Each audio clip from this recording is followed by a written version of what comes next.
सोचिए, अगर मैं आपको कहूँ कि जो कुछ भी आप खोज रहे हैं वो पहले से ही आपके भीतर मौजूद क्या हो। अगर चाहे आप जितना भी प्रेम, ऊर्जा और ज्ञान बांटे, फिर भी आप कभी भी कुछ खोते नहीं, बल्कि आप हमेशा पूर्ण, असीम और संपूर्ण बने रहते हैं। ये सुनने में विरोधाभासी लगता है, लेकिन ये रहस्य हजारों वर्ष पुराना है।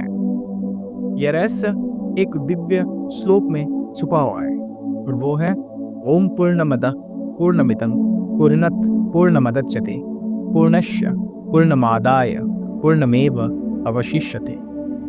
लेकिन इसका अर्थ क्या है, और सबसे महत्वपूर्ण, कैसे ये श्लोक आपके जीवन को देखने की दृष्टि को बदल सकता है। अंत तक जुड़े रहिए, क्योंकि आज आप एक गहरा रहस्य को जानने वाले हैं, जिसको जानने के बाद आपका जीवन को देखने की नजरिया बदल जाएगा। चलिए शुरू करते हैं।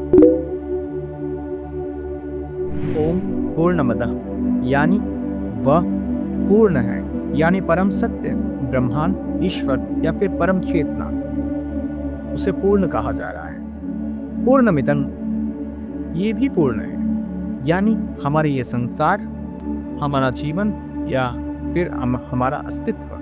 पूर्णत पूर्णमुदच्यते यानी पूर्ण से ही पूर्ण का उत्पन्न होता है। पूर्णस्य पूर्णमादाय पूर्णमेव अवशिष्यते। यदि पूर्ण से पूर्ण को निकाल भी दिया जाए तब भी पूर्ण ही रहता है।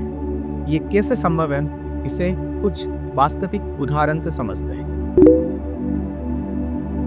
गणित में अगर आप इन्फिनिटी मतलब अनंत में से अगर कोई संख्या घटाते हैं, मतलब सब्सट्रैक्ट करते हैं, तो फिर भी जो रिजल्ट आता है वो भी इन्फिनिटी होता है। और अगर आप अनंत को किसी नंबर से डिवाइड करते हैं तब भी उसका रिजल्ट इन्फिनिटी होगा, अनंत ही होता है। और यही पूर्ण मंत्र हमें समझाता है, और यही संदेश इस पूरे पूर्ण मंत्र के श्लोक में है। क्या आपने कभी गौर किया है कि जितना अधिक प्रेम आप किसी को करते हैं या फिर किसी को प्रेम देते हैं, उतना ही अधिक प्रेम आपके भीतर बढ़ता है। जैसे कि एक माँ का अब दूसरे बच्चे को जन्म देने के बाद उसका पहले बच्चे के प्रति प्रेम कम नहीं होता, बल्कि दोनों ही बच्चे के प्रति प्रेम उसका बढ़ता ही है। वैसे ही जब भी आप किसी को ज्ञान देते हैं, तब किसी को ज्ञान देने से आपका ज्ञान कमता नहीं है, वो ज्ञान बढ़ता ही है। और यही पूर्णता का सिद्धांत है। एक लहर उठता है, आगे बढ़ता है और फिर विलीन हो जाता है, लेकिन अंत में वो एक समुद्र का ही अंग है, और समुद्र अटल और संपूर्ण है।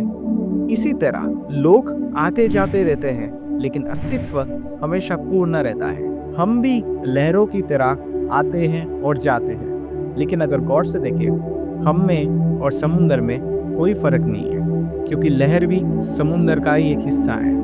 और यहाँ पे समुद्र कौन है? समुद्र जो मैं कह रहा हूँ, समुद्र का मतलब परमात्मा की बात मैं कह रहा हूँ, प्रकृति की बात कर रहा हूँ। हम सब परमात्मा के एक हिस्सा है, और वैसे ही लहर की तरह हम आते हैं और जाते हैं, लेकिन हम सब परमात्मा के हिस्से हैं।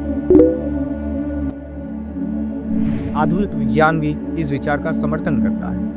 अगर हम क्वांटम फिजिक्स में देखें, कण यानी पार्टिकल आते जाते रहते हैं, लेकिन कुल ऊर्जा हमेशा समान रहता है, वो स्टेबल रहता है। बिग बैंग थ्योरी कहता है कि ये पूरा ब्रह्मांड एक छोटा सा घनत्व वाले बिंदु से निकला है, और उसकी ऊर्जा अभी भी सुरक्षित है। मतलब इसका एनर्जी जो है वो कंजर्व्ड है। विज्ञान और अध्यात्म अलग नहीं है, बल्कि ये दोनों एक ही सत्य की ओर इशारा करते हैं। याद रखें, आप पहले से ही पूर्ण हैं। अगर आपको ये वीडियो उपयोगी लगा तो इस वीडियो को ज़रूर लाइक, शेयर और सब्सक्राइब करें, और ये पॉजिटिव चीज़ को ज़्यादा से ज़्यादा लोगों तक शेयर करने में सहायता करें, ताकि ये दुनिया और भी ज़्यादा खूबसूरत बने, है ना। और आपने इस वीडियो को देख के क्या समझा और पूर्णता आपके लिए क्या मायने रखता है, ये मुझे कमेंट सेक्शन में ज़रूर बताएं। मुझे बहुत खुशी होगी आपके विचार को जानते। नमस्कार।